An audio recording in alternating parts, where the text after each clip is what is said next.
29 декабр таҳти раёсати асосгузори сулҳу ваҳдати миллӣ, пешвои миллат, президенти ҷумҳурии Тоҷикистон, раиси ҳукумати ҷумҳурии Тоҷикистон муҳтарам Эмомалӣ Раҳмон маҷлиси ҳукумати ҷумҳурии Тоҷикистон баргузор гардид. дар кори маҷлис дар бораи нақшаи кори ҳукумати ҷумҳурии Тоҷикистон дар нимсолаи якуми соли 2022 оид ба ҷараёни иҷрои қарори ҳукумати ҷумҳурии Тоҷикистон дар бораи барномаи давлатии корҳои соҳилмустаҳкамкунӣ дар ҷумҳурии Тоҷикистон барои солҳои 2018-2022 ва дар хусуси тадбирҳои иҷрои қонуни ҷумҳурии Тоҷикистон дар бораи буҷети давлатии ҷумҳурии Тоҷикистон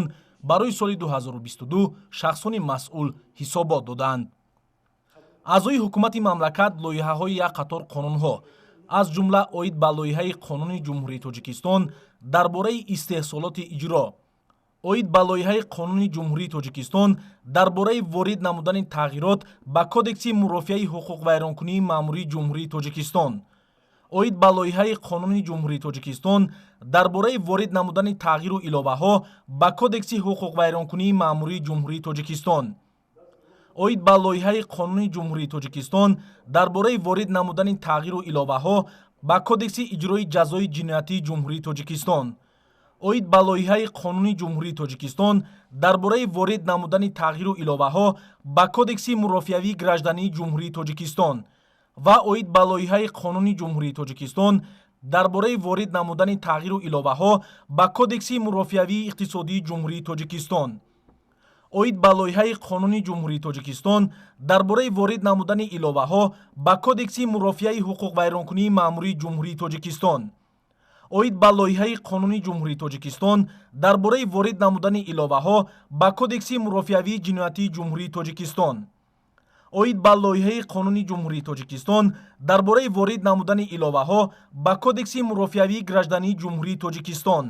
ва дар бораи лоиҳаи қонуни ҷумҳурии Тоҷикистон оид ба ворид намудани тағйирот ба қонуни ҷумҳурии Тоҷикистон дар бораи низоми иҷозатдиҳиро муҳокима карда барои баррасӣ ба маҷлиси намояндагони Маҷлиси Олии ҷумҳурии Тоҷикистон ирсол намуданд. дар кори маҷлиси ҳукумати кишвар масъалаҳо дар бораи пешниҳоди маҷлиси вакилони халқи ноҳияи Шаҳринав оид ба иваз намудани номи баъзе маҳалҳои аҳолинишини ноҳияи Шаҳринав, дар бораи барномаи таълим дар соҳаи ҳуқуқи инсон барои солҳои 2022-2026, дар бораи барномаи миллии ташаккули тарзи ҳаёти солим дар ҷумҳурии Тоҷикистон барои солҳои 2022-2026, дар бораи барномаи миллии рушди иҷтимоии ҷавонон дар ҷумҳурии Тоҷикистон барои солҳои 2022-2026 ва дар бораи барномаи рушди тарбияи ҷисмонӣ ва варзиш дар ҷумҳурии Тоҷикистон барои солҳои 2022-2026 муҳокима карда шуд.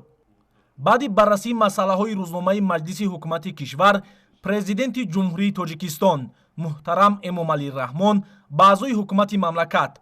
мақомоти иҷроияи ҳокимияти давлатии вилоятҳо ва шаҳру ноҳияҳо, роҳбарияти вазорату идораҳои давлатӣ ҷиҳати дар амал татбиқ кардани нишондиҳандаҳои паёми президенти ҷумҳурии Тоҷикистон ба Маҷлиси Олии ҷумҳурии Тоҷикистон, ҷамъбасти натиҷаҳои фаъолияти соҳаҳои иқтисодию иҷтимоӣ дар соли 2021, инчунин иҷрои вазифаҳои нав дар соли 2022 дастуру супоришҳои мушаххас доданд.